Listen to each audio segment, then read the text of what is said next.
In the mid-19th century, education reformers of Whiggish sensibilities led common school crusades throughout New England, New York, the states of the upper Midwest, North Carolina, and California.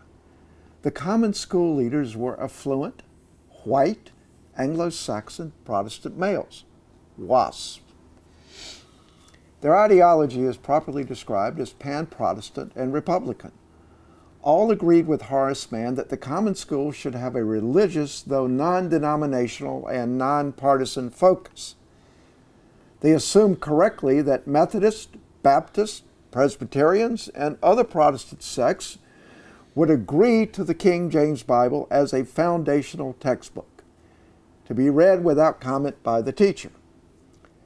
At the cost of having to build their own school systems from church funds, Catholic leaders refused to endorse any education program that wasn't grounded in the Catholic Douay Bible and church doctrine.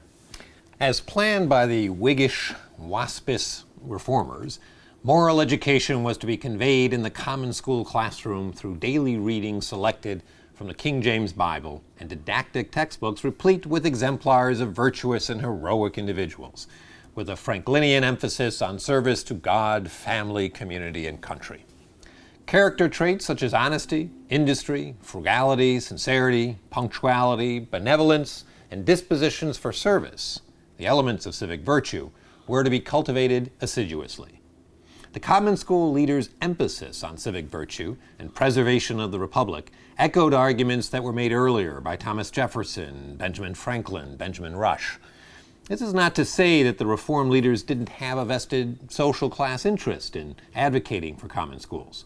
Nor is it to deny that social control may have been part of their motivation, as some historians have argued. After all, affluent Americans of their sort had much to lose if the social inequity spawned by the national market economy were to unleash class warfare and the destruction of private property.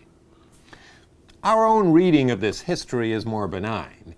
We see the Whig reformers as religiously grounded, nonpartisan idealists who cared deeply about their country, believed in its promise as a beacon of liberty, their ambivalence about blacks and immigrants notwithstanding, and believed that a common basic education was the surest guarantee of the American Republic's survival.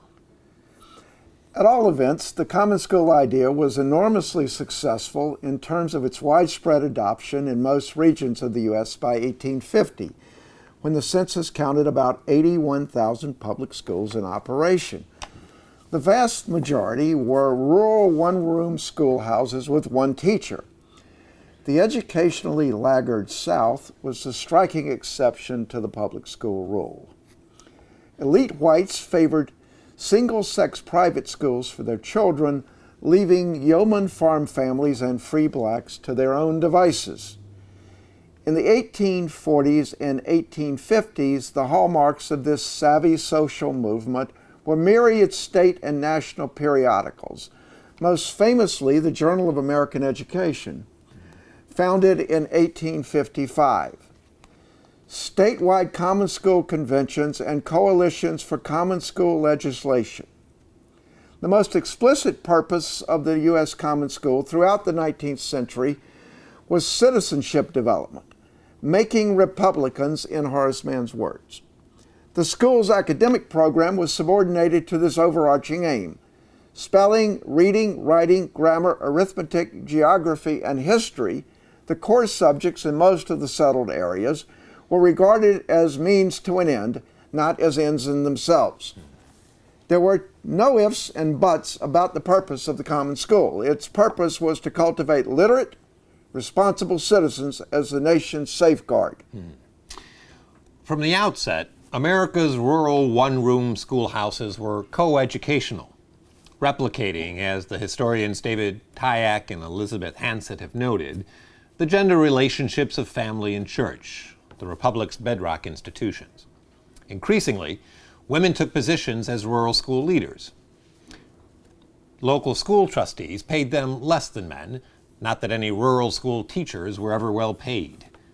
Teaching had a low occupational status in rural environs, equivalent to farm labor or household service. We'll return to the common school in our module on the postbellum period. where we look at the great expansion of this institution after the Civil War. In our next episode, we look at religiously based forms of primary schooling that preceded, supplemented, or challenged the common school movement.